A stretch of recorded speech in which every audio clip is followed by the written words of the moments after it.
sudah berbicara tentang secara umum yang namanya pendidikan ya, itu kan? Bagaimana kita mengelola pendidikan, bagai apa itu jenjang, jenis, jalur. Nah, sekarang di pertemuan kita, saya ingin lebih memahami apakah kalian sudah memang benar-benar paham tentang jenis dan jalur jenjang pendidikan ini. Coba saya ingin tahu nih yang dinamanya, saya searching dulu deh ya.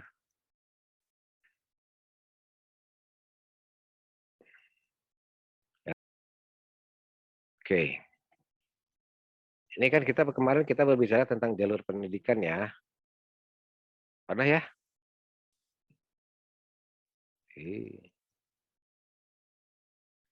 Oke, jalur pendidikan itu katanya kan ada formal, non formal, dan informal. Ada yang bisa menyebutkan nggak apa sih perbedaan antara formal dan non formal dulu aja? Bagas, mana Bagas nih? Coba Bagas. Mana ada yang namanya Bagas? Hadir Bapak. Oke, Bagas. Apa bedanya antara formal dan non formal? Kalau formal itu, pendidikan formal itu jalur yang terstruktur dan berjenjang, Pak.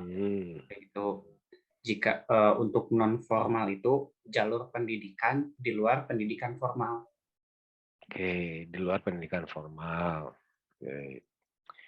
Muhammad Rifki, coba berikan contoh pendidikan formal.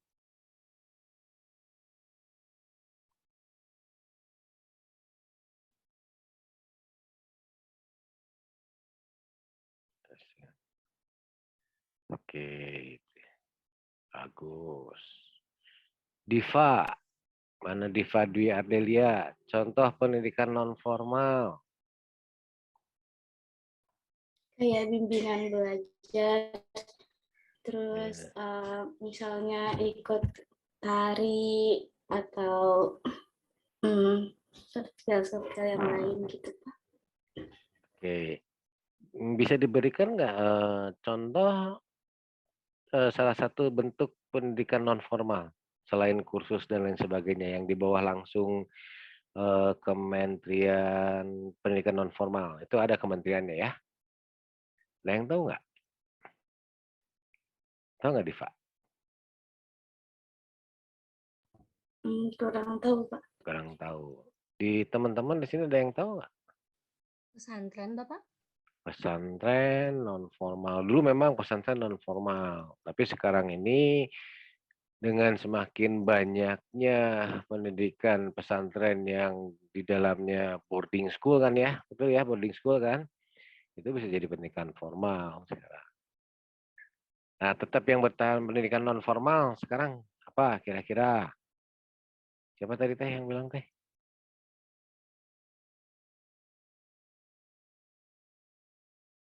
Hilda. Nanggai wae pipi Hilda, berat sama pipi itu Hilda. Coba Hilda, contoh pendidikan non formal. Contoh aja satu. Selain kursus, selain ini ya. Selain kursus, selain kursus, Pak. Ya.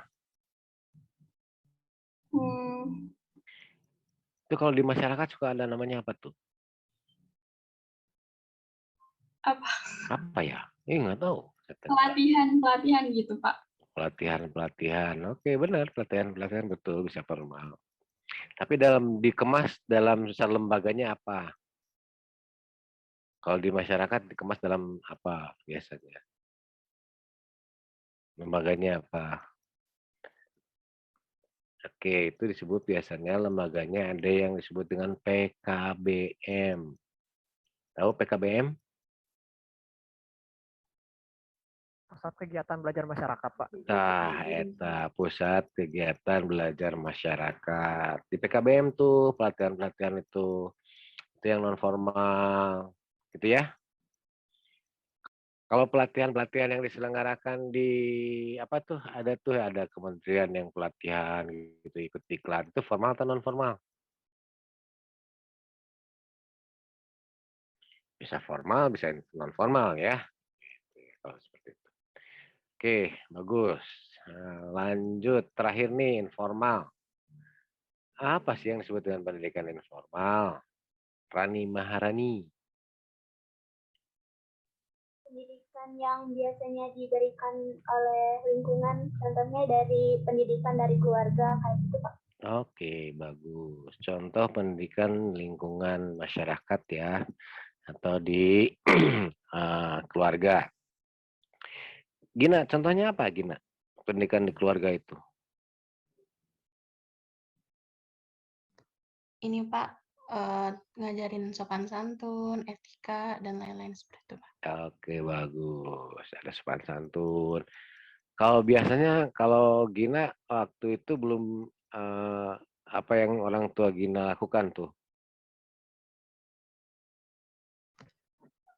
Misalnya Gina melakukan kesalahan, disuruh minta maaf Pak, seperti itu. Oke, itu ya. Bagus, terima kasih. Ya, itulah jalur pendidikan. Nah, berdasarkan ketiga jalur pendidikan ini, artinya, nah ini semuanya itu sama ya, prinsipnya pelaksanaannya sama. Ada tempat belajarnya, ada jenjangnya, ada persyaratan peserta didiknya, ada kurikulumnya, ada materi, waktu, ujian, dan penyelenggaraan. Setuju nggak? Ada yang nggak setuju? Ini semuanya sama nih.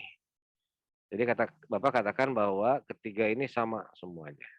Ada ininya. Nggak mungkin tidak ada yang namanya tempat belajar. Jadi mau formal, mau non formal, mau informal, pasti ada tempat belajar. Setuju nggak? Setuju Pak. Setuju, Pak. Oke, kenapa kalian setuju? Karena dalam pelaksanaannya memang ada tempat gitu Pak. Oke, baik, bagus. Oke, kita lihat bahas yang pertama dulu ya. Ini saya sengaja nih memberikan pemahaman pada kalian supaya kalian lebih paham tentang yang namanya dunia pendidikan. Ya, dalam pendidikan formal, dalam pendidikan formal kita berbicara yang ini dulu ya.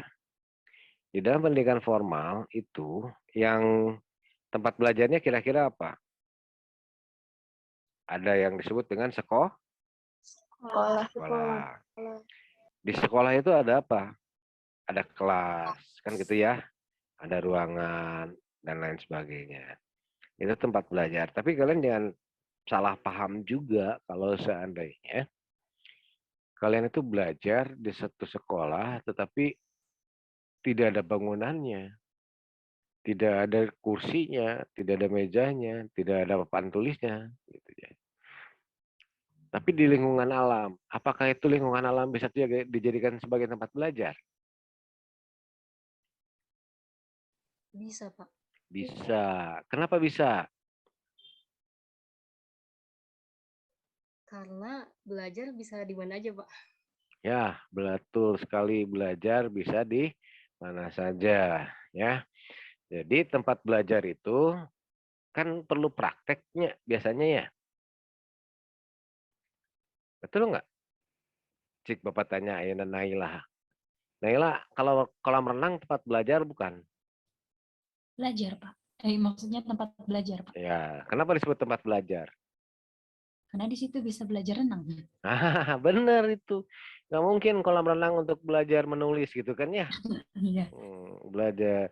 Jadi pada saat kita akan bagaimana belajar berenang supaya berenang, otomatis kan kita harus ke kolam renang ya. Nggak mungkin kan kalau misalkan tempat belajarnya di kelas, bagaimana gaya kodok, balina meja gitunya, gaya kodoknya juga begini gitu caranya. Kan nggak mungkin gitu kan. Begitu praktek di lapangan, titelem. Gitu.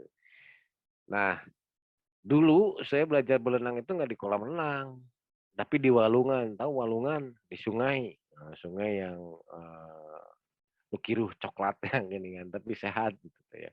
Kalau sekarang kemudian narate gitunya. Muhammad Rifki pernah ngalamin nggak pernah itu? Pernah nggak? Orang kayak kalau laki-laki biasanya pernah ngalamin kan itu baung-baung lah gitu. Resep kan belajar berenang di situ gitu kan ya. Nah, itulah. Jadi kolam renang itu juga tempat belajar. Lalu ada lagi nih hutan. Apakah hutan juga tempat belajar? Ya, bisa. Kalau kita ingin melihat dunia tumbuh-tumbuhan gitu ya. Mungkin kalian kimia nih, belajar kimia dari mana itu klorofil dikeluarkan gitu ya.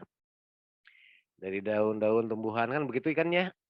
Terus bagaimana oksigen mempengaruhi tumbuhan dalam tumbuh dan berkembangnya kan gitu.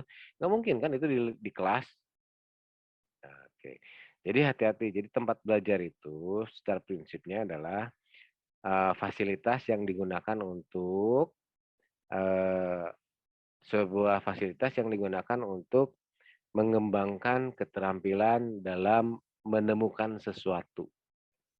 Itu tempat belajar, ya. Jadi tidak hanya selalu di ruangan, disesuaikan dengan materi yang diajarkannya.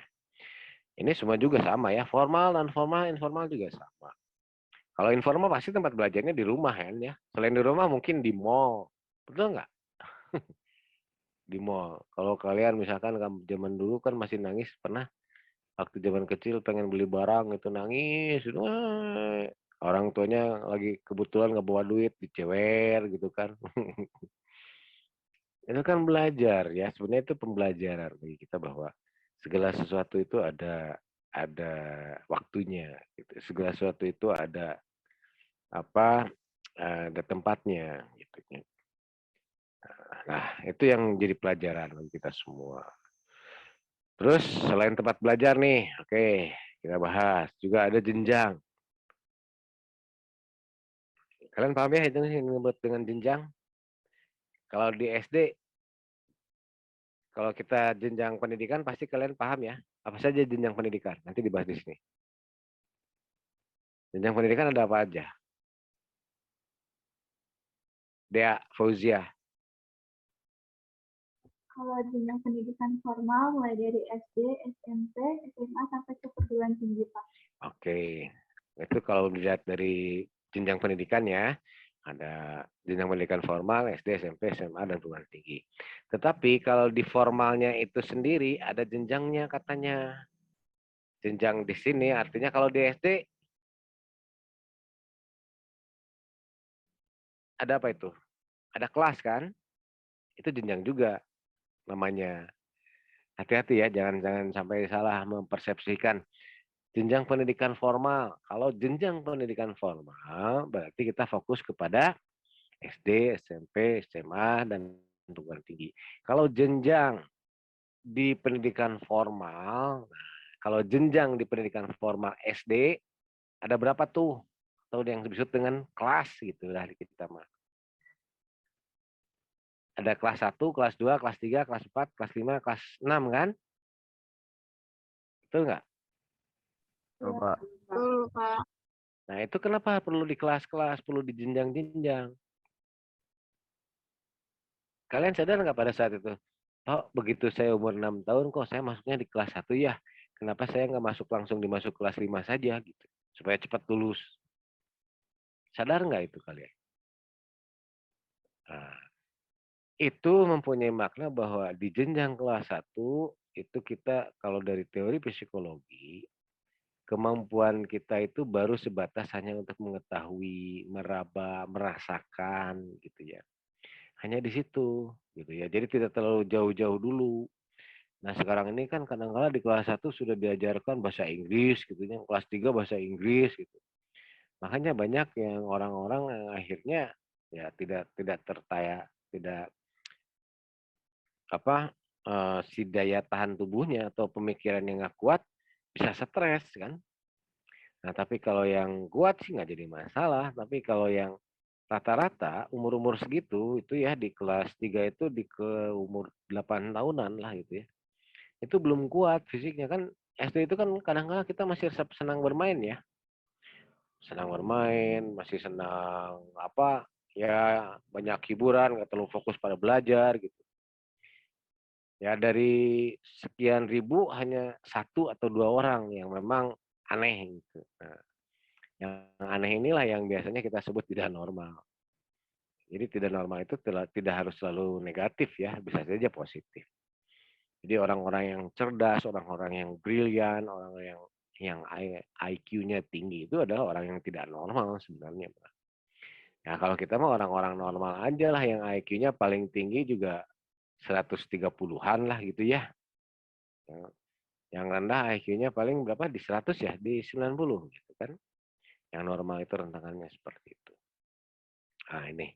Jadi jenjang SD itu ada kelas 1, kelas 2, kelas 3, kelas 4, kelas 5, kelas 6. Itu beda-beda.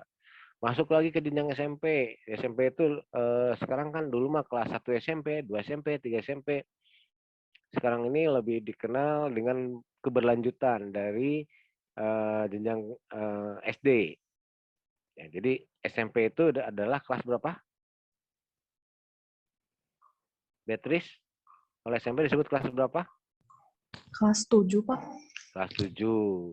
Kelas 7, kelas 8, kelas 9.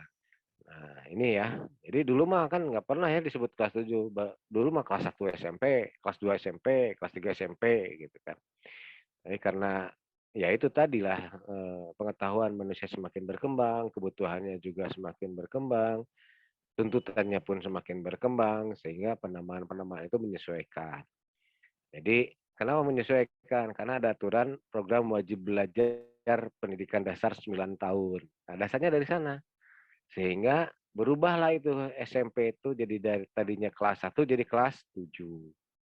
Karena apa? Program pendidikan dasar 9 tahun. Itu tahun 2007 kalau nggak salah ya mulainya itu. Jadi pendidikan dasar, wajib belajar pendidikan dasar 9 tahun 2009. Ya, makin berkembang ke sini. Jadi kelas-kelasnya itu jadi SMP kelas 8, kelas 7, 8, 9. SMA kelas 10, 11, 12. Seperti itu. Paham ya? Jadi kalian jangan aneh gitu perubahan-perubahan itu. Nah, terus persyaratan peserta didik jelas nih. Ya. Tadi kenapa kita yang masuk perguruan tinggi itu harus lulus dulu SMA? Kenapa tidak SD bisa langsung ke perguruan tinggi? Tapi harus lulus dulu SMA. Itu tadi dasarnya. Kepada aspek psikologis kita, kepada aspek kemampuan berpikir kita. Jadi kita itu ada tahapan-tahapannya dalam berpikir. Jadi kalian kalau misalkan seandainya, kok saya kurang mampu ini ya, kok saya kurang merasa tidak bisa ini ya, sebenarnya bukan tidak bisa, tapi karena kurang belajar saja, gitu ya, kurang paham saja. Nah, dalam pemahaman ini setiap orang itu berbeda-beda. Ada yang cepat memahaminya, ada yang kayak apa ya? Kalau pakai mesin mungkin mesinnya bukan mesin lah. Ada yang cepat seperti kelinci dan ada yang lambat seperti kura-kura, gitu kan?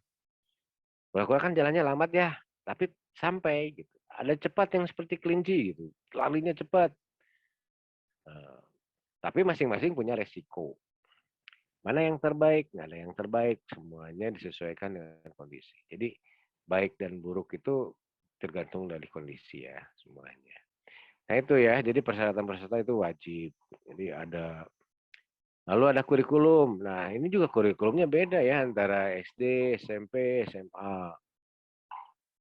Coba kurikulum di SMA itu sekarang berbeda nggak dengan kurikulum SD? Pasti beda kan? Nah, kenapa harus beda? Tadi sudah Bapak bilang bahwa usia manusia itu sangat mempengaruhi kemampuannya, sangat mempengaruhi potensinya. Ya. Jadi kalau jenjang SD, tentunya kurikulumnya harus apa? Jangan terlalu banyak diforsir kepada peningkatan pemikiran gitu ya. Jangan. Dicok aja lihat di SD. Paling kan materinya kalau kita pahami kan gitu-gitu aja ya. Kalau menurut kita. Tapi kalau menurut keponakan kalian aja lah gitu yang sudah ada yang SD atau adik kita gitu ya yang masih di SD, belajar matematika itu susah. Belajar bahasa Indonesia itu susah. Cara membaca itu ribet amat. Gitu. Ya, itu kenapa kemampuannya berbeda. Sehingga kurikulumnya pun harus dibedakan. Tentunya nggak boleh sama. Termasuk materinya, waktunya, ujian, penyelenggaraan. Nah sekarang saya tanya nih pada kalian. Kenapa sih segala sesuatu harus ada ujian? Nih, fokus.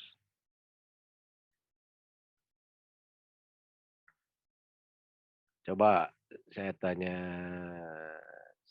Naura Sabita Salsabil. Ada nggak Naura? Naura. Iya, Pak. Nah, kenapa semuanya pasti selalu ada ujian? Mau naik kelas harus ada ujian.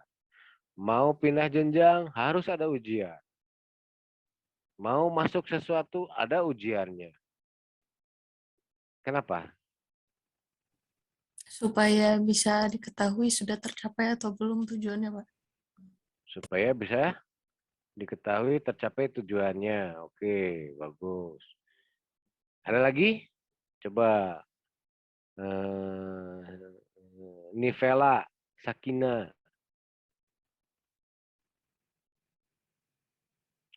Mana Nivela? Halo. Pak, mohon maaf katanya nih Vela jaringannya lagi kurang baik, Pak. Oke. Nah, ini ya banyak jaringan yang Ahmad Sindu nih, Ahmad. Nah, ini PJ-nya nih Ahmad ini. Mat, kenapa harus ada ujian, Mat? Biar ngetes kemampuan ini, Pak. Apa ya? Informasi yang udah didapetin sama peserta didiknya, Pak, selama proses pembelajaran. Oh, oke, baik. Jadi kenapa segala sesuatu ada ujian? Ya itu tadi, mengetahui kemampuan apakah yang selama diajarkan ini itu diserap atau tidak, dipahami atau tidak. Kalau tidak dipahami berarti ada kelemahan-kelemahan gitu ya. Kalau dipahami berarti sudah layak gitu. Jadi di apa ya disebutnya mau disebut layak atau tidak layak lah, tapi tidak sebatas layak dan tidak layak gitu ya. Sebenarnya sudah terpenuhi nggak kompetensinya, maksudnya seperti itu. Jadi nanti pada saat kita akan mengikuti ke jenjang yang lebih tinggi itu, aduh, Husni, punten Hus, ini profesornya nelpon lagi nih, punten Husni. Ya baik Pak. Halo, assalamualaikum, Prof. Lanjutkan ya. Oke, kelihatan? Sudah, Pak. Lihat, Pak. Kelihatan, Pak. Tadi baru ke ujian ya. Ujian ya, oke teman-teman semua. Kenapa ini harus ada ujian ya? Tadi bisa untuk meningkatkan potensi, bisa diketahui di mana gitu letak posisi siswanya mampu atau tidak. Nah, ujian ini bisa dilaksanakan di awal, di tengah, di akhir. Ataupun ada pretest atau post-testnya. Atau kalau di kuliah itu ada kuis ya. Misal beres mata kuliah ini nanti di akhir ketika jam 10 ada kuis nih. Nah, untuk mengecek apakah materi yang barusan sudah disampaikan tuh paham nggak mahasiswanya gitu, prinsipnya gitu. Nah ini ujian ini ada temponya ya, ada waktunya gitu untuk bisa mengetahui pemahaman siswa itu sampai kemana. Nah ini penyelenggara terakhir, penyelenggara pendidikan. Contohnya apa Gina?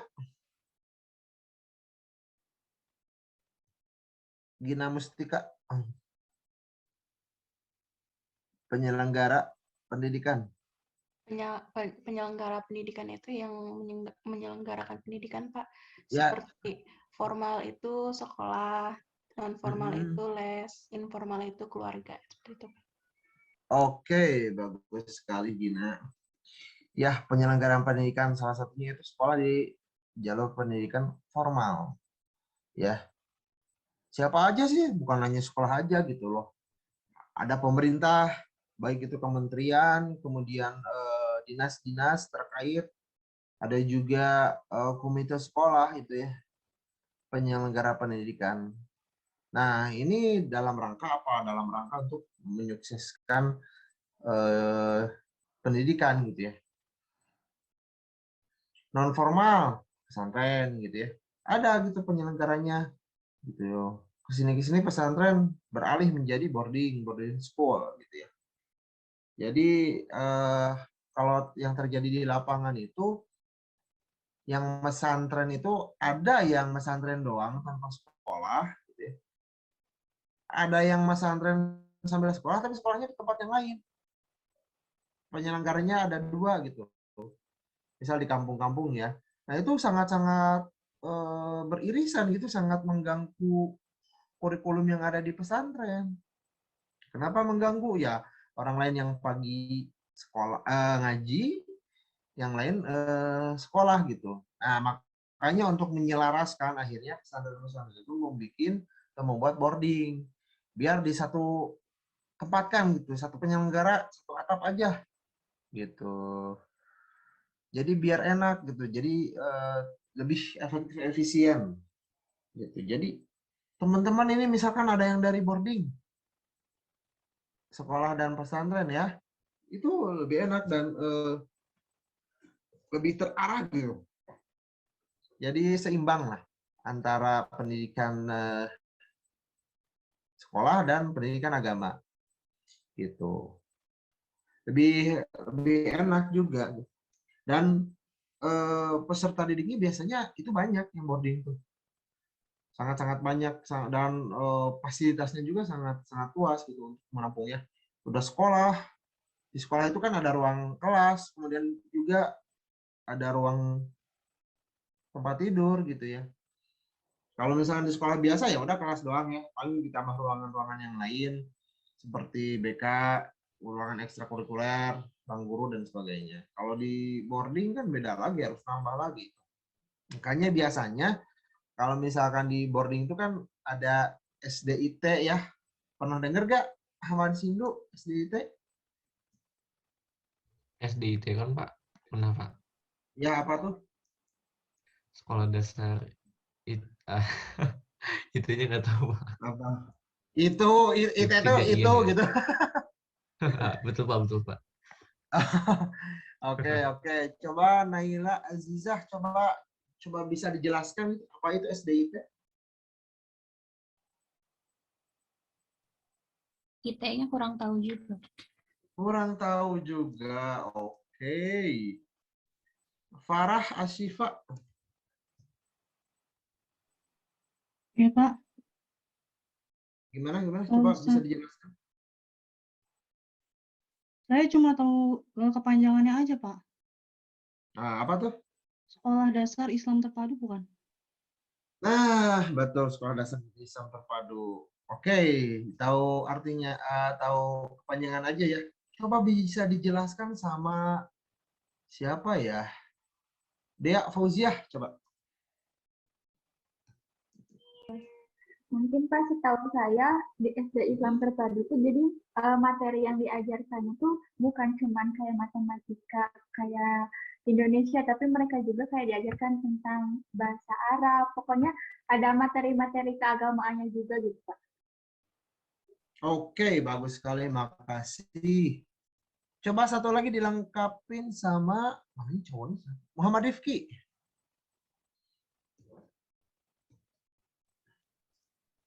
Terkait SDIT ya Pak ya?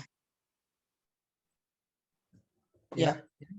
Jadi apa namanya hampir sama penjelasannya sama sama Dea tadi, cuman tambahannya mungkin di lingkungannya tersebut juga digunakan aturan-aturan yang berhubungan dengan agama Islam begitu Pak. Oke. Saya nanya lagi, bagus ya, bagus ini jawabannya. Saya nanya lagi kepada Rani Maharani. Kalau SDIT, SMP-IT, atau SMA-IT itu dikelolanya sama kementerian apa? Sama kementerian apa Pak maksudnya? Tadi kurang terdengar. Dikelola oleh kementerian apa? Kementerian Agama mungkin ya Pak? Kenapa Kementerian Agama? Tetap Kementerian Pendidikan. Ya, coba. Gimana? Tetap sama pendidikan kayaknya Pak. Cuman memang mungkin difokuskannya ke agama gitu. Banyak mempelajarinya mengenai agama. Iya, bagus. Siapa yang belum kepanggil? Hasna. Apa bedanya SDIT sama MI? Sama, pernah kan dengar kalian? MI, Madrasah Ibtidaiyah. Terus, apa dong dengan SDIT? Kan sama-sama gitu ya, ada nilai-nilai Islam yang dimasukkan gitu. Teman-teman juga sebetulnya kalau di SMA yang umum, ada gitu ya, mata pelajaran PAI ya. Kalau tidak salah 4 mata pelajaran ya, 2 kali pertemuan, betul? Masih ingat? Gitu. Nah, apa sih ini bedanya SDIT dengan MI atau SMAIT dengan MAA, SMPIT dengan MTS? Apa bedanya coba? Kalau menurut saya, kalau SDIT itu ada pelajaran yang biasanya juga, tapi ada pelajaran yang keagamaannya itu cuma sedikit, kayak cuman menghafal Al-Quran kayak gitu. Sedangkan kalau M itu lebih luas lagi gitu Pak, pelajaran agamanya tuh kayak ada sejarah Islam, terus bahasa Arab dan lain-lain kayak gitu Pak. Oke, bagus sekali. Satu lagi aja ya. Sama Sakinah coba. Udah belum? Belum ya? Iya Bapak, Bu. Perbedaan SDIT dan MI mungkin Pak. Ya, Tadi. boleh. Silakan. Kalau SDIT seperti yang tadi sebelumnya disampaikan, mungkin campuran, jadi antara pelajaran umum dan pelajaran keagamaan itu mungkin seimbang. Tapi kalau misalkan di MI, kan MI itu Madrasah Ibtidaiyah ya, itu tuh kata sebenarnya artinya itu sama aja kayak SD, cuman di bahasa Arab. Nah, terus pelajaran-pelajaran yang ada di dalam MI itu biasanya lebih banyak yang keagamaannya daripada yang umumnya. Misalkan tuh, jadi di MI itu lebih banyak, misalkan di MI itu ada belajar SKI-nya, bahasa Arabnya, gitu Bapak. Fikih, akhlak, seperti itu mungkin. Iya. Oke, baik. Terima kasih. Jawaban teman-teman semua betul. Ya. Cuman lebih dispesifikan lagi. Gitu. Tadi udah terjawab ya. Ini dilihat dari tempat belajar, jenjang sampai penyelenggaranya. Sangat-sangat berbeda di sana tuh. Apa sih perbedaan SDIT dan MI? Contoh ini Bapak mengambil SD dulu ya yang dasar. SMPIT sama SMA sama aja gitu. Nah, SDIT ini adalah sekolah dasar Islam terpadu ya, yang sangat-sangat booming gitu ya. Sangat laku lah, sangat diminati oleh para orang tua dan siswa. Di bawah naungan siapa? Kalau SDIT itu di bawah naungan Kementerian Pendidikan. Oke. Pertama itu. Kalau MI itu di bawah naungan Kementerian Agama. Gitu. Sehingga kalau misalkan beda yang ngurus ya, beda penyelenggara yang di atasnya gitu. Sehingga dalam proses yang berkaitan secara keseluruhan terkait SDIT atau MI itu bakal berbeda. Contohnya apa Pak? Contohnya dari tenaga pendidik, guru. Nah, gurunya misal kalau misalkan ada yang honorer seperti itu, sama siapa digajinya? Beda. Kalau misalkan tempat belajarnya gimana? Tempat belajar SDIT dan MI beda. Biasanya di SDIT itu sangat-sangat lengkap. Kenapa Pak sangat lengkap? Karena dari waktu. Coba ini di bawah ini. Dari waktunya juga lama SDIT. Nah, dari waktu. Oh, kegedean. Apa-apa. Dari waktu dari waktu sekolahnya lama. SDIT tuh bisa dari jam 7 sampai jam 3 sore. Makanya orang tua yang kerja, kedua orang tuanya kerja, lebih baik menyekolahkan di SDIT daripada di MI atau di sekolah dasar yang umum. Karena sekalian menitipkan lah gitu. Tapi sekolah juga gitu anaknya tuh. Gitu. Dari kurikulum. Kurikulumnya beda apa? Enggak, beda. Gitu. Kalau SDIT kan dikarenakan tadi waktunya lama, otomatis input materi tentang wawasan umum dan agamanya itu lebih banyak. Di SDIT fikihnya tuh mendalam. Kalau di MI ya yang biasa-biasa saja gitu. Yang penting dia sholat, hafal wajib puasa dan sebagainya. Kalau di SDIT ya bisa jadi mereka tuh hafalan ayat, sholat, gitu, praktek, gitu. Ya. Nah, kemudian juga ini ada persyaratan peserta. Nah, biasanya di SDIT ini ada apa semacam tes lah. Semacam tes untuk mengetahui psikologis mereka. Gimana sih mereka tuh? Gitu. Gimana sih kemampuannya? Kalau di MI kan umum aja ke SD. Dan MI sekarang kalau di daerah Bapak, di kecamatan Bapak tuh udah nggak ada. Dulu ada. Sekarang menjadi SD dileburkan. Gitu. Jelas ini dari penyelenggaranya tadi beda ya. SDIT ini tadi dia tuh di bawah kementerian tapi pengen memasukkan poin-poin agama gitu ya, yang lebih ke sekolahnya, ke siswanya gitu. Dari segi sarana fasilitas tempat belajar berbeda. Tempat belajarnya sangat lengkap kalau SDIT fasilitasnya gitu ya. Dan kalau fasilitas gede biasanya kalau sekolahnya berbayar, kalau swasta, kebanyakan ini swasta ya SDIT itu, biasanya biayanya lebih mahal daripada MI gitu. Malah tadi dari segi waktunya lama dan biasanya dikasih makan itu SDIT. Karena kan dari pagi sampai sore. Dia makannya kapan? Nah, dikasih fasilitasi. Itu salah satu alasan kenapa mahal. Jenjangnya sama, jenjang sekolahnya sama. Kelas 1, 2, 3, 4, 5 gitu ya. Gitu, oke. Teman-teman semua. Ada yang ditanyain dulu? Gimana? Oh, mau nanya Pak. Iya, siapa? Kenapa nggak digabung aja, Pak? Apa? MI sama SDIT kenapa nggak digabung aja, Pak? Kenapa nggak digabung? Pertanyaannya sangat-sangat bagus ya. Karena kan Kementerian Agama tuh harus ada bidang pendidikannya gitu. Kenapa ada Poltekpos coba? Kenapa harus ada Polban? Udah aja gabungin ke Unip. Itu kan pengelolanya beda. Polban, Poltekpos, Akmil, Akpol. Itu penyelenggaranya beda. Kenapa nggak Pak satuin aja tuh jadi Unif? Misal institut-institut yang ada itu udah aja gabungin Unif, Pak. Kenapa? Ya karena cakupannya beda gitu, biar lebih menjurus, biar lebih kena gitu tujuannya. Kalau misalkan udah dibagi-bagi gitu ya bisa terjadi suatu penyelenggaraan pendidikan atau pengelolaan pendidikan secara efektif dan efisien. Gitu. Karena kan minat masyarakat tuh beda-beda. Gitu. Gimana sih, Nduk? Ada yang ditanya lagi?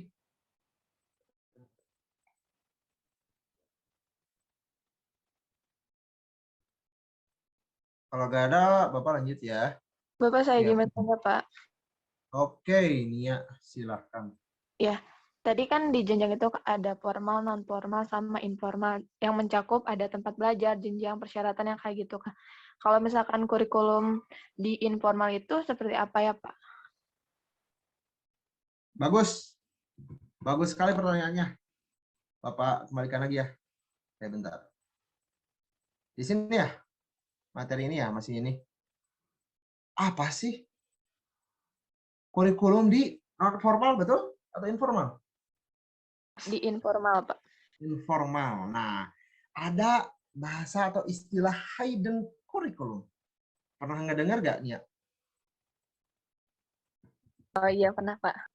Nah, gimana coba? Yang Nia tahu aja. Oh, yang kayak tidak tertulis gitu, Pak, kayak tanggung jawab, kejujuran, kayak gitu. Oke, nah gitu. Jadi ini ya dari jalur pendidikan formal, non formal, informal itu pasti ada komponen-komponen yang ada di kanan itu dari tempat sampai penyelenggara pasti ada. Nggak mungkin nggak ada. Cuman kalau misalkan ini di informal, gimana Pak kurikulumnya? Kita ambil satu aja ya, kurikulum. Kurikulumnya ada, cuman kurikulum tersembunyi. Itu nggak ditulis, ya, diupload, nggak ini ada silabus, nggak ada kurikulum 2013, kurikulum prototype, kurikulum profil pelajar Pancasila. Enggak seperti itu. Kan karena di informal ini adalah pendidikan di keluarga, ada kurikulumnya. Nah, teman-teman, kurikulum tersembunyi ini adalah kurikulum yang bersifatnya apa ya? Norma gitu, berdasarkan kebiasaan-kebiasaan dan kewajaran di masyarakat. Karena kurikulum hidden kurikulum ini adalah kurikulum yang tidak bisa ditulis gitu ya. Karena contohnya saya di sini, Pak Dedi di sini, itu ada hidden kurikulumnya. Contoh tadi saya nanya ke satu orang, Pak Dedi juga tadi ngetes satu orang juga, itu salah satu bentuk hidden kurikulum. Tanggung jawab tadi betul kata Nia. Itu. Kemudian kalau di sekolah tuh tata tertib bisa jadi kan. Ada nggak di kurikulum harus rambut rapi untuk pria? Kalau misalkan bajunya itu kan diatur, Senin pakai baju putih biru, Selasa apa, Kamis batik, Jumat baju muslim, Sabtu pramuka misalnya dulu saya. Itu salah satu hidden kurikulum. Lebih ke sifatnya teknis gitu. Orang tua kita ngedidik kita ada kurikulumnya, ada. Kan teman-teman ketika kecil juga kan misal pas lahir ya, nyusui. Teman-teman kan diajarin jalan sama orang tua. Pada usia berapa? Misal mau ke 1 tahun itu diajari. Itu kurikulum bukan kurikulum itu. Gitu. Cuma lebih keingatan gitu. Nggak bersifat tulisan. Nah gitu. Oke, gimana Nia? Ya Pak, sudah. Terima kasih. Ya, oke. Saya lanjut dulu ya. Atau ada yang ditanya lagi? Ini tanya Pak. Oke. Wah, ramai sekali nih di kelas ini. Oke Pak, saya izin bertanya. Kan seperti yang dikatakan tadi ya Pak, kalau misalkan SDIT itu jam belajarnya tuh panjang dari pagi sampai sore. Nah itu tuh apakah mempengaruhi tingkat kesetresan siswanya Pak? Ditambah lagi, itu siswanya masih kecil, masih SD. Dan itu apakah mempengaruhi keefektifan proses pembelajaran Pak? Oke, makasih Hilda. Pertanyaan yang bagus sekali. Balik lagi kita ke SDIT ya, teman-teman semua. Kalau saya boleh tanya. SDIT. Gimana Pak? Kan dari pagi sampai sore. Apakah mereka stres? Teman-teman mungkin stresnya kuliah dari pagi full gitu. Dari jam 7 sampai jam 6 sore misal. Itu lumayan ya, sangat-sangat jenuh. Cuman di SDIT ini kan ada prinsipnya bermain sambil belajar atau belajar sambil bermain lah, istilahnya seperti itu. Jadi tidak ditekankan untuk mereka tuh sangat-sangat menguasai materi. Nah, ini nyambung sekali dengan filosofi pendidikan Ki Hajar Dewantara. Filosofi sekolah menurut Ki Hajar Dewantara. Menurut Ki Hajar Dewantara, sekolah itu adalah proses penyelenggaraan pendidikan yang sangat nyaman. Gitu. Kalau misalkan di SDIT, di SMPT, di SMA IT itu disesuaikan dengan umur siswa, dengan kemampuan siswa. Intinya yang penting dia nyaman dan bahagia gitu. Apakah stres? Ya tidak. Gitu. Tapi kalau misalkan dia sakit ya mungkin aja stres ya. Kalau badannya kurang fit gitu. Tapi ya prinsipnya di SDIT ini adalah untuk membentuk gitu ya siswa-siswa itu agar mempunyai sikap gitu ya, sikap yang baik gitu ya. Kalau anak-anak kecil gitu bisa menghargai sesama, malah di hal-hal yang terkecil juga dari makan ya, mereka tuh makan tuh sama prasmanan ya, contohnya tuh ada di satu sekolah saya lihat prasmanan, dan dia tuh diajarkan agar makan tuh semua yang ada aja gitu, gak manja. Itu salah satu bentuk hidden curriculum juga nih, nyambung ke Nia ya tadi, satu bentuk hidden curriculum di SDIT. Jadi yang penting ceria aja gitu di SDIT tuh. Yang juga anak-anak ya. Makanya yang ngajarnya juga harus orang-orang khusus. Kalau SDIT dari jurusan mana? Dari PGSD gitu. Gak mungkin kan jurusan teman-teman ini kimia ngajar anak SD. Gak mungkin gitu. Sulit lah. Jadi perlu adanya apa ya, kalau di dalam pendidikan itu ilmu pedagogik. Nah, teman-teman mungkin sudah belajar ya ilmu pedagogik. Ya, betul, ilmu pedagogik. Nah, jadi itu tuh bisa ada ilmu-ilmunya untuk mengajar kepada anak. Bagaimana anak itu nyaman, bagaimana ketika mengurus anak itu ketika rewel, gitu ya. Kadang anak-anak tuh nangis kan, SD kelas 1 gitu ya. Kadang mungkin berantem gitu. Rebutan barang gitu, ini punya aku nah, gitu. Banyak sih. Nah, itu salah satu hidden curriculum bagaimana guru tuh punya kompetensi untuk menangani anak gitu. Oke, jadi Hilda, apakah stres atau tidak? Ya enggak, karena disesuaikan dengan usia siswanya. Gitu. Ada ya lagi yang lain atau teman-teman ada yang mau menambahkan atau berkomentar atau bertanya lagi, silahkan. Ini sifatnya berkomentar, Pak. Oke, Linda Adela, silahkan. Jadi saya dulu waktu SD punya teman, Pak. Dia salah satu siswa di SDIT di Kota Cirebon. Katanya, jadi di sana tuh kan sampai sore, sampai setelah asar baru pulang.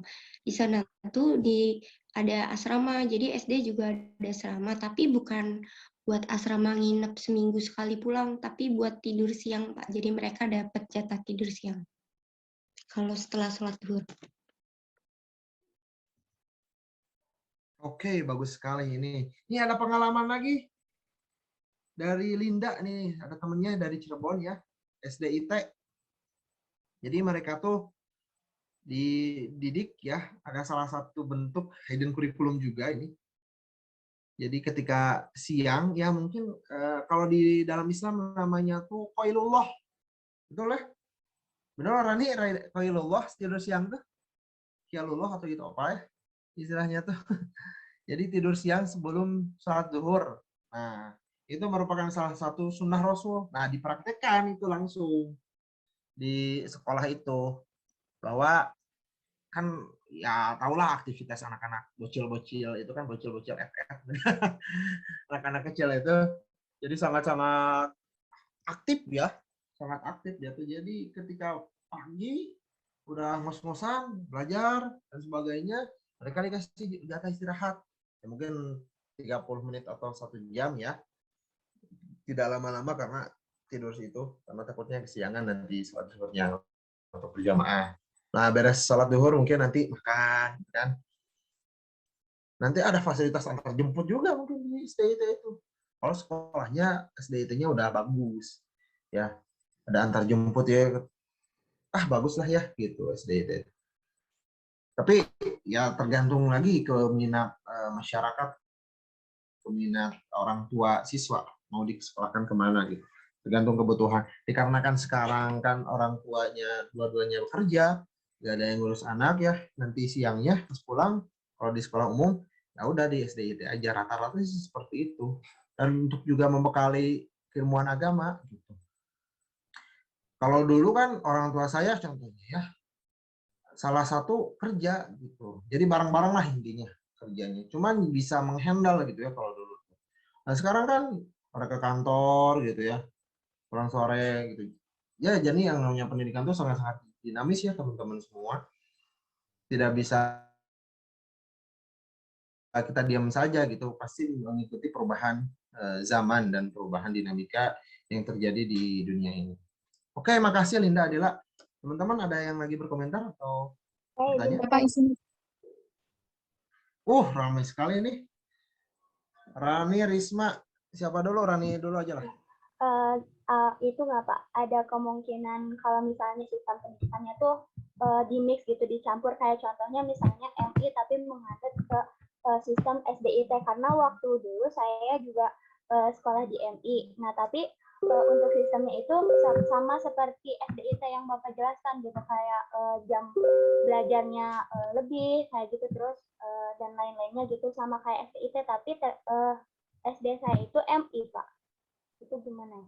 Oke, bisa saja. Asal itu disetujui ya oleh pimpinan, oleh kementerian, oleh pemerintah.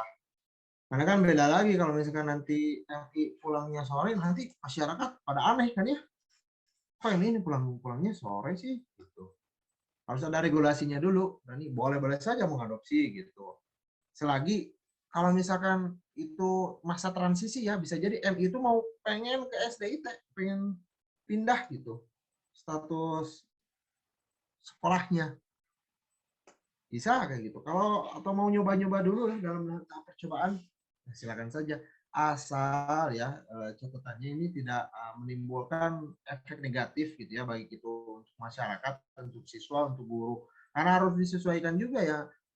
Kalau misalkan awalnya itu MI siswanya sekolah sampai jam 12, ini harus disesuaikan lagi sampai jam 3. Karena proses peralihan.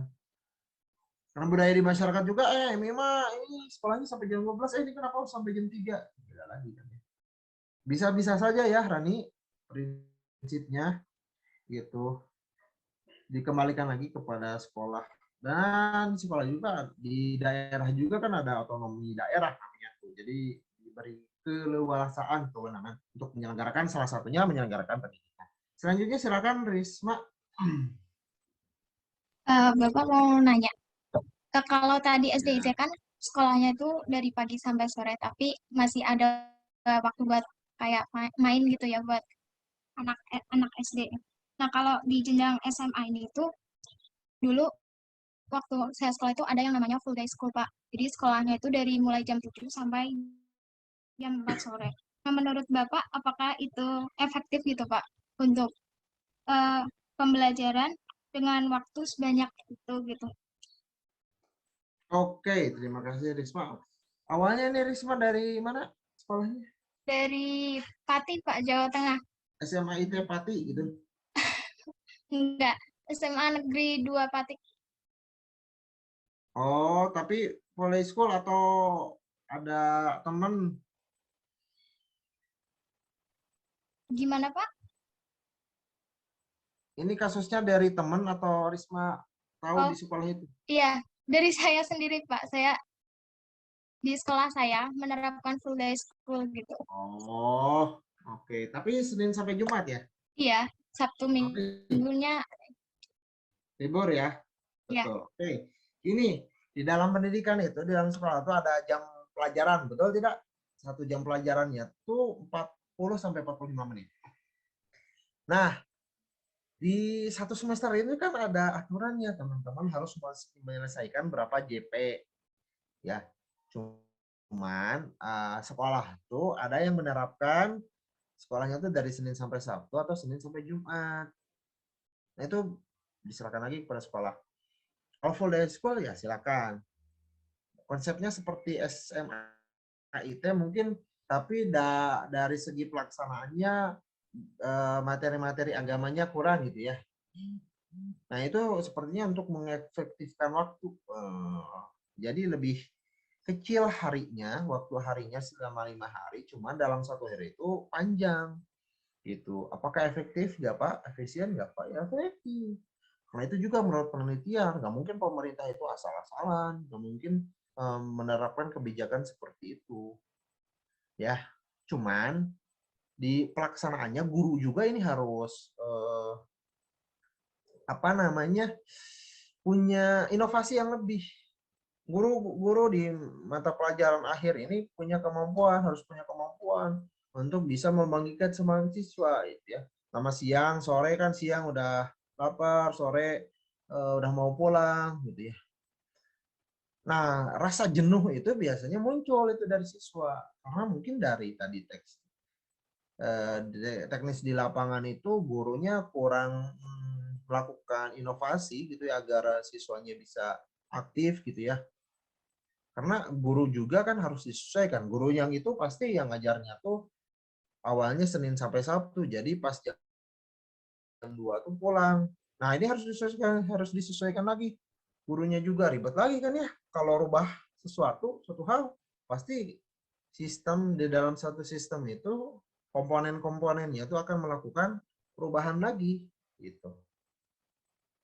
Bisa sangat efektif ya Risma untuk melakukan proses penyelenggaraan seperti itu. Malah sekarang sudah mulai ya di sekolah-sekolah untuk menyelenggarakan pendidikan Senin sampai Jumat. Sabtunya ngapain ya? Sabtunya biar bisa dipakai ekskul atau masuk sekolah bebas ya Sabtu minggunya.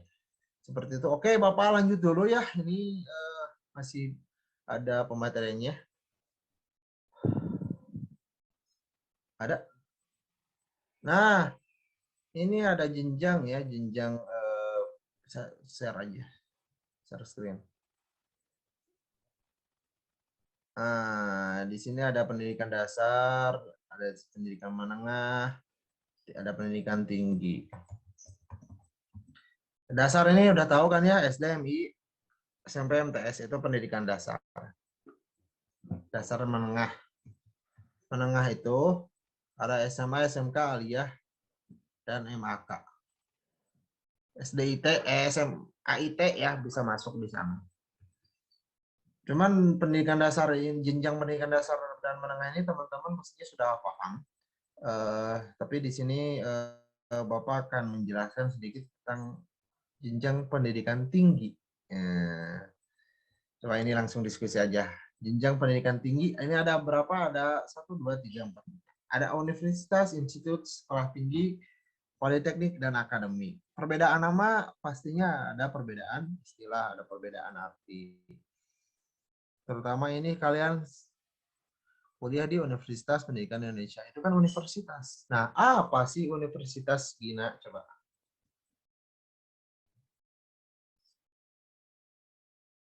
Halo, Gina? Ada?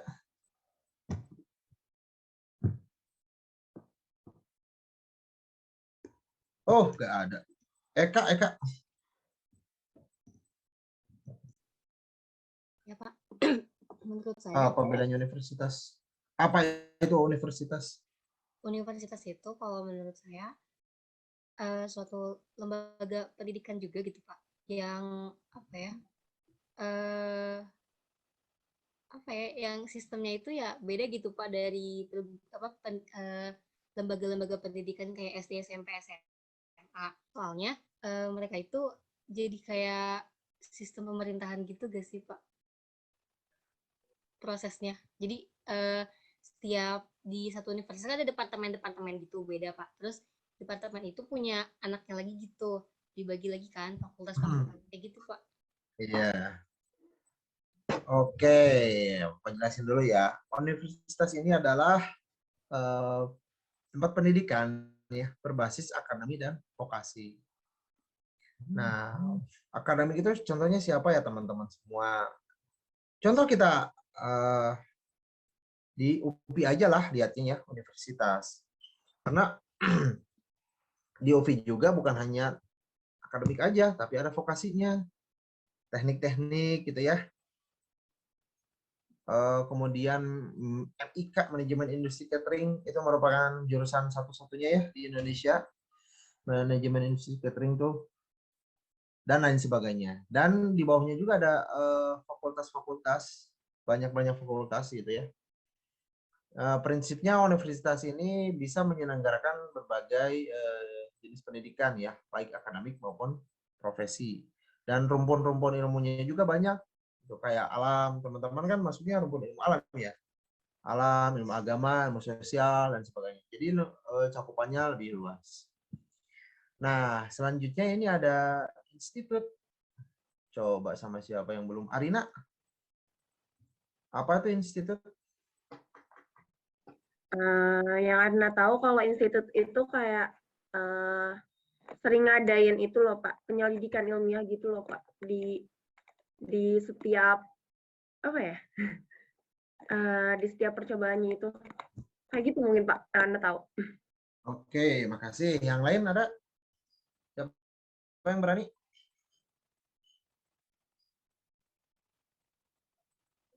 Laki-lakinya mana? Izin menjawab, Pak. Oke, silakan Naila. Jadi kalau yang Naila tahu untuk institut itu bedanya dari universitas, kalau universitas itu kan tadi rumpun ilmunya banyak ya Pak ya. Cuma kalau untuk institut itu biasanya rumpun ilmunya itu ada rumpun-rumpun ilmu tertentu gitu. Jadi kayak misalkan ITB gitu, Institut Teknologi Bandung. Terus di dalamnya itu rata-rata jurusan-jurusan yang ada di ITB itu kan di bidang teknik ya Pak. Beda sama di UPI gitu, yang dimana kalau di UPI itu kan macam-macam, ada yang di bidang pendidikan, ada juga tekniknya, ada juga yang kata Bapak tadi yang vokasi gitu. Jadi bedanya kalau menurut saya di rumpun ilmunya sih Pak. Oke, bagus, terima kasih. Jadi prinsipnya institut ini sama dengan universitas ya. Jadi ada pendidikan akademik dan vokasi. Cuman tadi betul kata Naila, hanya di rumpun ilmu satu saja. Jadi fakultas-fakultasnya tuh satu aja bidang ilmunya gitu maksudnya. Kalau tadi TB tentang teknologi ya, jurusan teman-teman kimia juga ada, biologi ada. Gitu. Contoh lagi institut tuh IPB, Institut Pertanian Bogor, ya udah pertanian aja. IPDN, Institut Pemerintahan Dalam Negeri, ya udah jurusan dan fakultasnya tuh berkaitan dengan pemerintahan. Gitu. Apalagi ya Institut Teknologi Nasional, ITENAS yang di Cikutra. Nah, itu sama tentang teknologi ya. Gitu. Cuma masalahnya kenapa Pak di ITB ada jurusan manajemen bisnis? Kan itu bukan rumpun ilmu. Kealaman. Kenapa Naila? Coba. Bisa gak?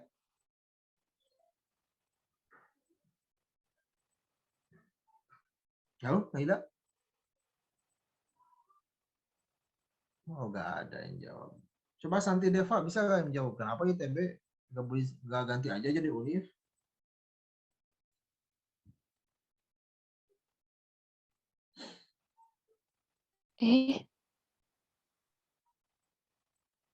Bapak mohon maaf, saya jaringannya.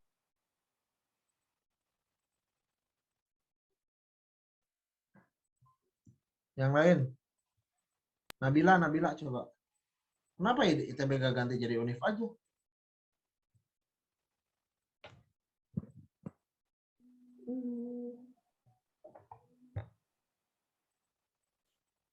Kenapa ya Pak? Kenapa coba?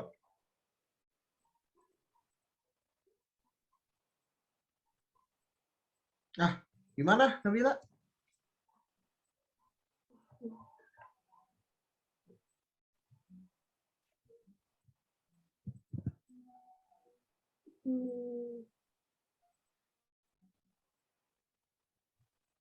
Coba dibantu sama Nia.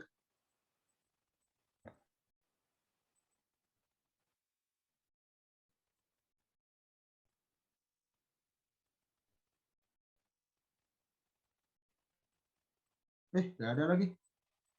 Nia, halo? Nia Karnia sih? Ya. Kenapa ITB gak ganti jadi UNIF aja? Institut?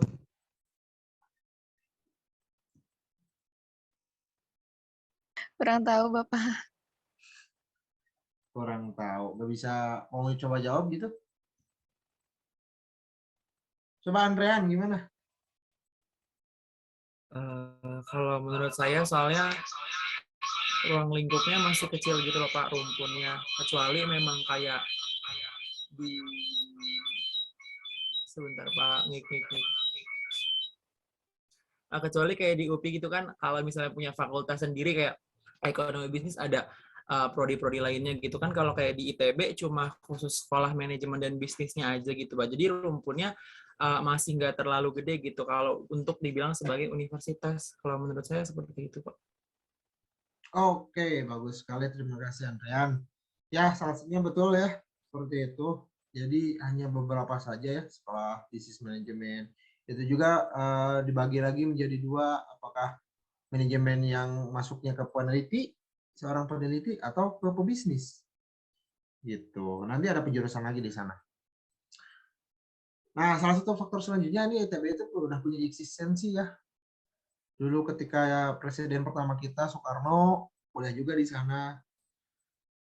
Pemimpin kita di Jawa Barat lulusan ITB juga, gubernur. Banyaklah tokoh-tokoh yang sudah dilahirkan di ITB. Oke, lanjut lagi ke sekolah tinggi. Sekolah tinggi itu apa? Rara.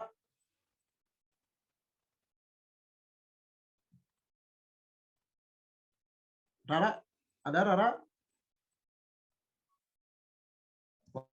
Wah, mana nih? Egi, coba Egi.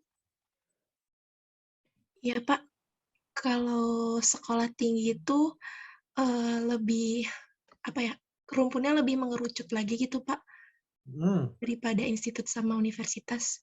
Jadi di dalam sekolah tinggi itu cuma ada satu fakultas dengan berbagai jurusan gitu Pak. Oke, bagus sekali. Egi, barusan Egi kayak cowok ya. Tapi Raihana Putri, ini menekankan bahwa beliau perempuan. Oke, betul sekali. Sekolah tinggi itu sama ya. Prinsipnya sama universitas, sama institut yang menyelenggarakan pendidikan tinggi. Perbedaannya itu adalah di fakultasnya saja. Jadi itu hanya satu fakultas. Dan menjadi beberapa jurusan ya, gitu. Contohnya apa, Pak? Contohnya STT Tekstil, contohnya. Itu hanya ada satu fakultas dan menyelenggarakan tentang tekstil, gitu jurusan-jurusannya tuh. Cakupan ilmunya tuh. Rumpun ilmunya. Contohnya lagi apa? STT Telkom, udah nggak ada ya. STTB Bandung, sekolah tinggi. STTBA, sekolah tinggi bahasa asing ya, di Ciamplas itu ya. Itu ya banyak contoh-contohnya sekolah tinggi. Selanjutnya ini Politeknik. Syafanisa. Apa nih Politeknik? Kalau dari yang saya baca, Politeknik itu perguruan tinggi yang menyelenggarakan pendidikan vokasi di berbagai rumpun ilmu pengetahuan atau teknologi, tapi dia jadi lebih menyiapkan untuk alumninya dapat menerapkan keahliannya secara langsung gitu, Bapak. Oke, vokasi itu apa? Syafanisa, vokasi.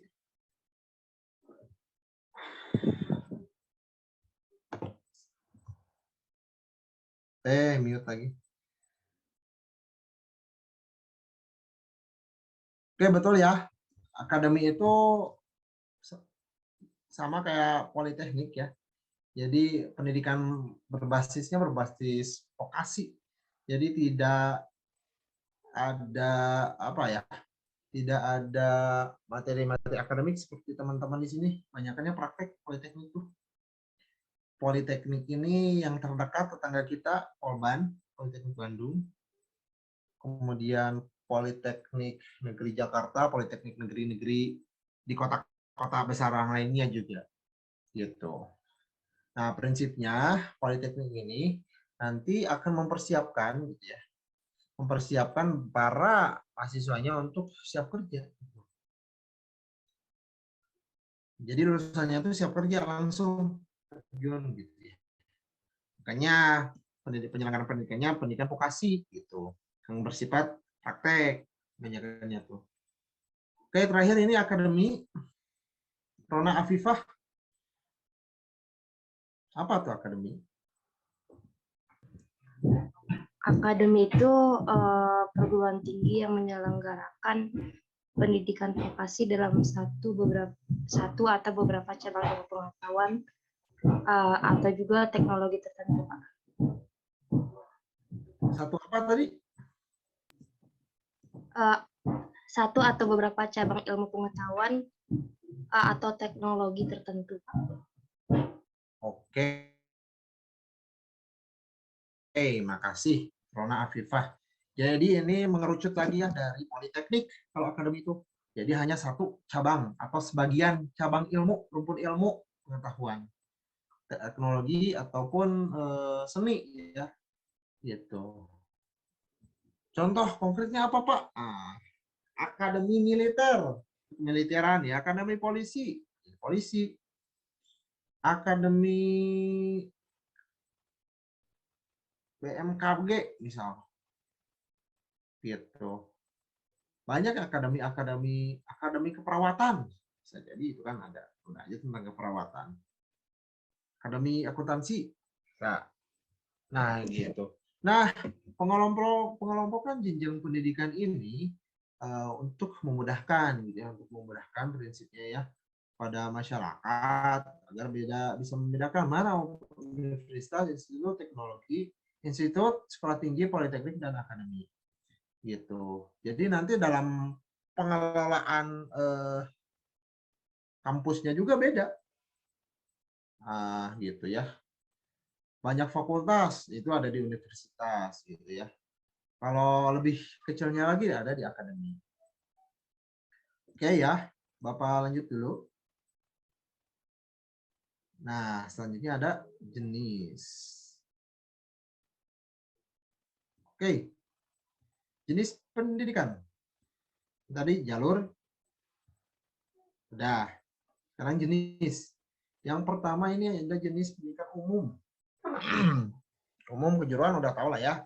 Umum ini kayak teman-teman dari SMA ke kuliahan, kemudian kejuruan ini ke tempat kerja.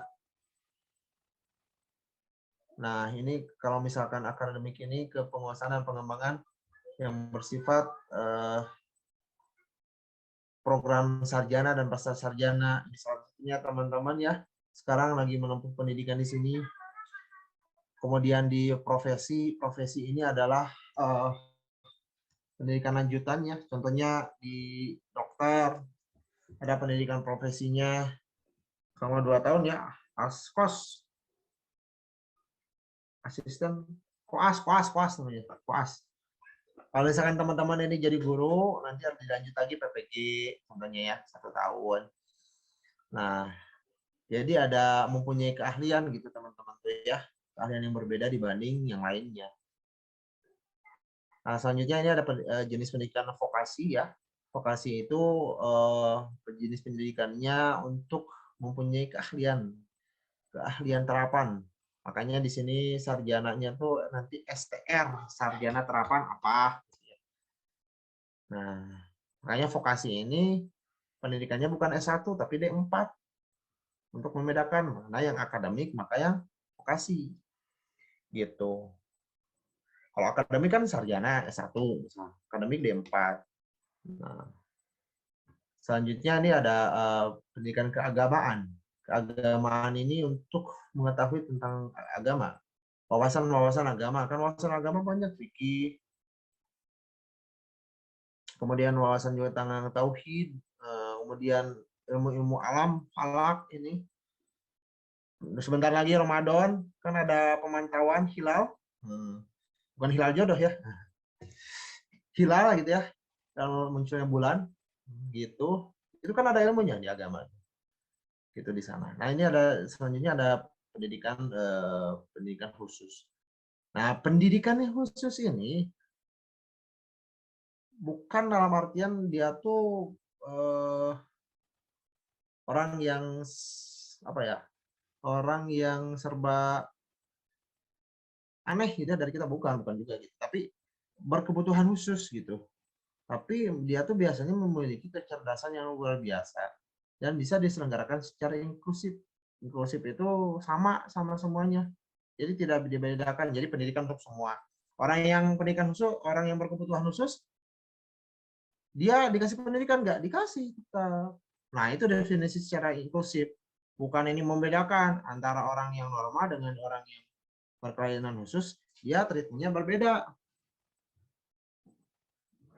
Ini mah orang berkelainan khusus mah nggak boleh sekolah, hanya untuk orang umum. Nah, itu bukan inklusif. Kalau inklusifnya sama-sama sekolah gitu teman-teman. Cuman dikarenakan ini jenisnya khusus, berarti penyelenggaraannya tadi khusus, peserta didiknya khusus, gurunya khusus, tempatnya khusus, dan segala yang khusus. Gitu. Makanya di sini di kita juga ada jurusan ya pendidikan khusus atau PLB, pendidikan luar biasa. Ada jurusannya itu. Nah, nanti di jenjang pendidikannya juga ada SD, SMP, SMA, SD, LB. Kalau di Bandung ini yang negeri itu salah satunya di Cicendo. SD, LB, Cicendo, SMP, LB, Cicendo, SMA, Cicendo. Gitu. Nah, berarti di sana terjadi pembelajaran inklusif. Bagaimana orang yang tunarungu, tunawicara gitu ya, dikasih perlakuan yang khusus. Dan biasanya tidak banyak-banyak orang siswanya tuh, karena kan perlu penanganan yang ekstra gitu ya teman-teman. Harus ada treatment lebih gitu ya kepada mereka. Nah, pendidikan khusus ini sangat menjadi kebutuhan gitu ya untuk siswa bagi para penyandang gitu ya, baik itu disabilitas dan sebagainya.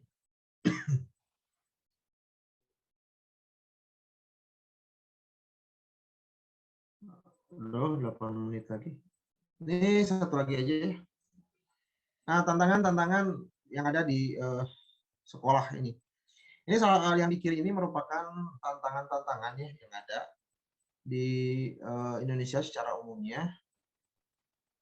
Dari mulai peserta didik, tenaga pendidik, manajemen keuangan, sampai nanti pengembangan kompetensi guru. Ini 4 poin ini sangat-sangat concern, sangat-sangat menjadi perhatian gitu ya bagi mau itu pemerintah, baik itu masyarakat, dan baik itu untuk sekolahnya sendiri. Gitu. Nah, harapannya di sini 4 masalah ini menciptakan sumber daya yang berkualitas, gitu ya. Menciptakan sumber daya berkualitas untuk peningkatan kemampuan intelektual dan pengembangan ilmu pengetahuan secara teknologi. Saya tegaskan lagi, dikarenakan di dunia ini sangat-sangat dinamis, sangat-sangat progresif, gitu ya. Jadi perlu adanya pembaharuan yang bisa menyelenggarakan pendidikan gitu ya. Anak didik harus dikelola, tenaga pendidik harus dikelola, keuangan harus dikelola gitu ya dengan prinsip akuntabilitas gitu ya, terbuka dan dapat dipertanggungjawabkan. Kemudian juga ini guru-guru harus profesional gitu ya. Karena teman-teman sekarang lagi kuliah disiapkan untuk menjadi guru. Nah, tantangannya tuh ada di 5 tahun ke depan. Ya, teman-teman jadi guru. Bukan tantangan yang sekarang. Teman-teman bukan menyiapkan kompetensi yang sekarang, tapi untuk masa depan gitu. Ya. Oke, sampai di sini dulu karena waktu sudah sebentar lagi habis. Ada yang mau diskusi? Kita diskusikan lagi ya. Oh, saya stop. Oke, baik. Terima kasih Pak Husni. Ada diskusi?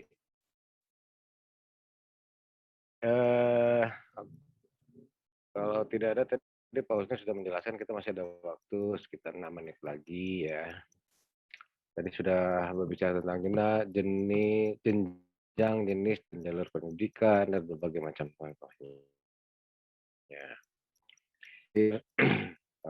Husni sudah bahas tentang definisi sekolah. Jadi semuanya itu ada dalam lingkup yang namanya sekolah. Sekolah itu apa sih yang disebut dengan sekolah? Sekolah itu adalah menurut Wikipedia, katanya gitu kan ya, school is an institution designed for teaching of student. Jadi apa katanya? Jadi sekolah itu adalah satu lembaga yang didesain untuk ini ya. Coba kita lihat. School is an institution designed for the teaching of student or pupils under the direction of teacher. Jadi yang di suatu lembaga atau suatu tempat ya di mana atau suatu organisasi yang memang didesain untuk diberlakukannya atau dilaksanakannya proses pembelajaran bagi peserta didik, di mana di dalamnya harus ada guru ya. Jadi ada guru, ada peserta didik. Nah, antara guru dan didik itu terjadi interaksi yang kita sebut dengan sekolah. Nah, di sini kita sebenarnya kan lagi sekolah ya. Kalian sebenarnya lagi sekolah, cuman memang tempatnya kita melalui media hybrid learning. Jadi pembelajaran kita adalah berbasis daring. Kenapa? Daring dan luring ya, atau sinkronus asinkronus. Kenapa demikian? Karena kita kena wabah gitu. Jadi untuk kesehatan semua dan proses pendidikan bisa tetap berjalan dengan baik, maka berbagai metode atau media pembelajaran kita gunakan. Nah, ini beberapa inovatif yang muncul ya, karena kebutuhan, tuntutan, dan juga perubahan dari ilmu pengetahuan teknologi ya, sebagai dampak dari adanya manusia itu selalu ingin memuaskan kebutuhannya ya. Jadi begitu. Nah, itu dari definisi sekolah. Oleh karena itu, ini sesuatu hal yang penting nih bagi kalian yang harus kita pahami nih. Saya share screen ya, coba. Nih, jadi sekolah itu sebenarnya untuk membuat kita memperoleh sesuatu kemampuan ya yang berupa intelijensia. Intelijensia itu cara berpikir ya, merubah kepribadian lah, terus membentuk perasaan yang semuanya itu dikembangkan melalui proses pendidikan. Proses pendidikan salah satunya, saya katakan salah satunya ya. Salah satunya itu dapat dilaksanakan di sekolah. Jadi yang namanya proses pendidikan itu tidak harus selalu di sekolah ya, tapi bisa dimanapun ya, baik di lingkungan tadi formal, informal, atau non formal. Itu kita proses pendidikan ya. Coba kalian nanti pahami seperti itu. Oke, itu saja mungkin yang bisa saya sampaikan. Adik-adik ada yang ditanyakan sampai sini? Sebentar, host ini dulu. Oke, baik. Terima kasih Pak Dedi atas tambahannya. Tadi ya sudah disinggung terkait tentang sekolah. Ini ada waktu teman-teman, barangkali ada yang mau didiskusikan terkait materi kita di hari ini, dimulai dari jalur, jenis, jenjang, sampai tadi definisi sekolah. Silakan. Bapak mau nanya. Boleh. Silakan. Santi Deva dulu ya, yang Bapak pertama kedetek nih.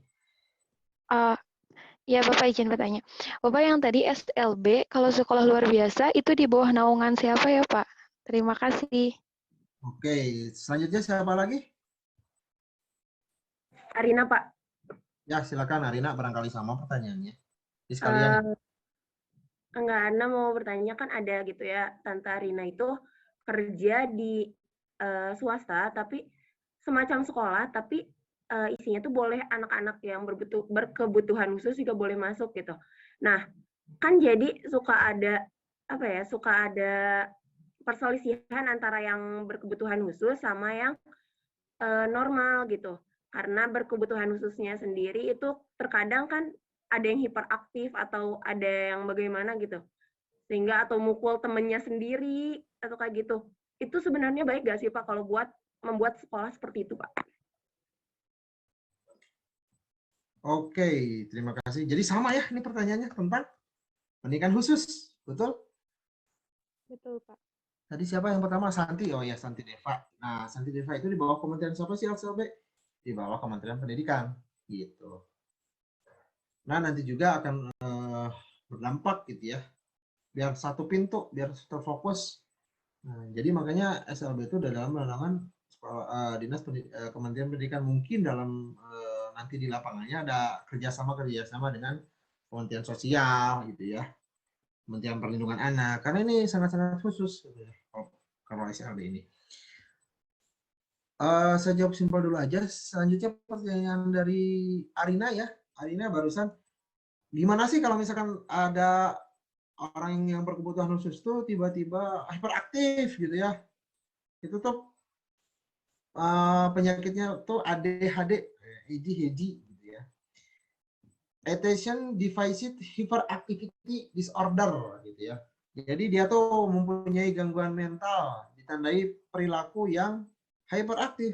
Contohnya apa? Kalau di film tuh Joker ya.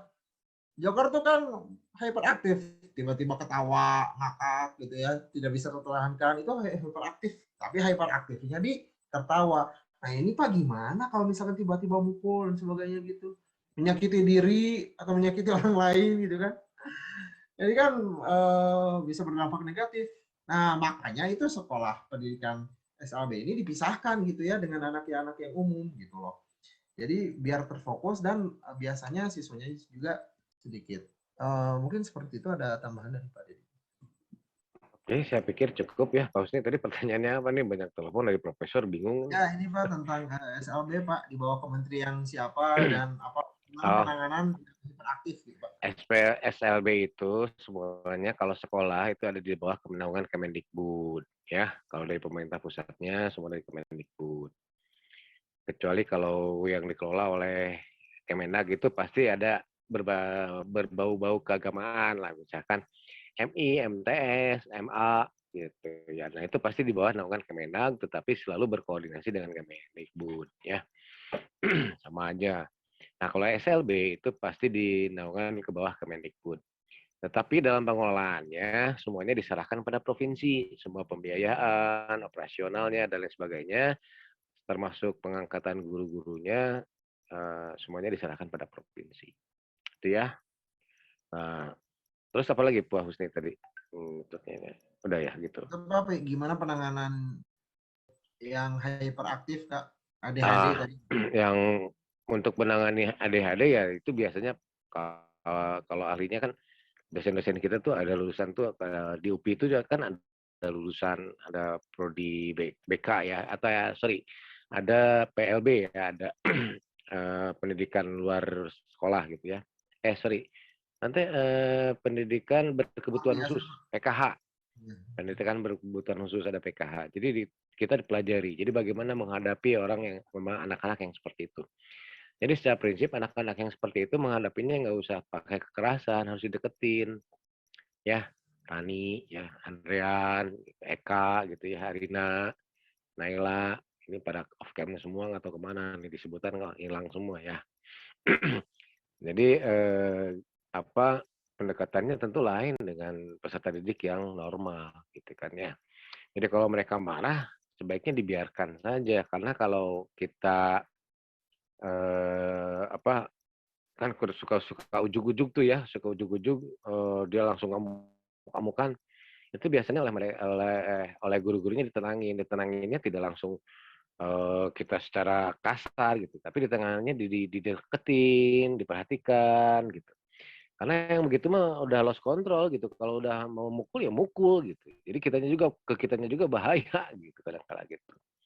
Nah, ya banyak makanya kalau misalkan kalian nanti menemukan peserta didik yang seperti itu, ya kitanya harus bersabar lah menghadapinya gitu aja, jangan terlalu berlebihan. Gitu mungkin ya, Gina ya. Tadi siapa yang bertanya tuh? Semuanya. Oke, mungkin itu saja yang bisa saya sampaikan. Kita sampaikan ya. Minggu depan kita pertemuan kelima, terus setelah pertemuan kelima, itu pertemuan ke-6 sudah mulai presentasi ya, kalau nggak salah ya, pertemuan ke-6 presentasi ya, Pak Husni ya? Ke-9 Pak, kalau tidak salah, saya sudah TS. Udah dibagi kelompoknya? Sudah 9. Kalau saya lihat di RPS-nya di sini, sebentar, biar fix kita ya. Kemana nih? Sekarang baru pertemuan 3. Pertemuan ketiga ya? Keempat, keenam, tujuh. Keenam, Pak Husni. Oh iya. Mahasiswa memahami, melakukan kajian dan melaporkan tentang strategi manajemen peserta didik. Jadi mulai pertemuan ke-6, coba kalian nanti siap-siap nih kelompok pertama yang mengelola peserta didik, terus presentasi ya. Seperti apa manajemen peserta didik. Itu. Yang lainnya mungkin ada lagi yang mau ditanyakan? Kalau tidak ada, kita kelebihan waktu. Ya, Pak. 5 menit. Ya, sangat ramai Pak diskusinya, Pak. Nggak apa-apa, mending kalian diskusi daripada ngalamun, taridur, tariris, ngahod-hod, off cam, semuanya kan gitu ya. Ya, Tadi ditanya kemana, nggak ada. Saya membandungkan saja nih. Apalagi di slide 2 saya nih, pada nggak tahu kemana. Senyumnya semua. Kayak Widya gitu ya, Alvina. Oke, baik. Sebelum kita akhiri, kita screenshot dulu nih. Saya belum di screenshot kan? Sebagai bukti kehadiran. Oke, slide pertama. Coba on cam kan. Semuanya senyum, lihat kamera, pakai bergaya. Oke, slide pertama, Nia Carniasih mana? Oke, Hilda, Muhammad Rifki, Rajati, Ankem, Linda Adela. Ini Muhammad Rifki kemana? Nggak ada ya? Rifki. Hadir, Pak. Oke. Nah, ya. Oh, Muhammad Rifki 2. Ya. Baik, coba lihat kamera. 1, 2, 3. Slide 1 ya. Sekali lagi, gaya bebas 1. Biasa we, biasanya sekarang di itu. 1, 2, 3. Oke, slide kedua. Slide kedua. Oke, semuanya semua on cam. 1, 2, 3. Gaya bebas, mangga. Silahkan Widya, mau poke dagu, mau apalah, terserah, mau tepuk jidat, silahkan. 1, 2, 3. Oke, baik, terima kasih sudah semuanya ya. Adik-adik, kita izin live, saya dengan Pak Husni, terima kasih atas partisipasinya. Mudah-mudahan minggu depan kita bisa ketemu lagi. Ini mohon maaf, saya kurang enak badan sebenarnya, Pak Husni. Cuma Ya, saya Pak. memaksakan Sama-sama, saja. Pak. Tim Ya. saya sakit-sakit semua sebenarnya. Jadi saya juga sebagai pemimpin, walaupun sakit memaksakan untuk Oh iya. sebenarnya. Yang sakit itu Pak Deddy, pemimpin itu nggak sakit ya Pak? Jadi kalau pimpinan itu kadang-kala kalau bawahannya sakit, pimpinan nggak boleh sakit. Oh gitu Pak, ya betul. Ya, gitu aja. Terima kasih semuanya. Silahkan izin live. Terakhir saya tutup dengan wabillahi taufiq wal hidayah. Assalamualaikum warahmatullahi wabarakatuh. Tetap semangat. Waalaikumsalam warahmatullahi wabarakatuh. Terima kasih Bapak. Oke, sama-sama.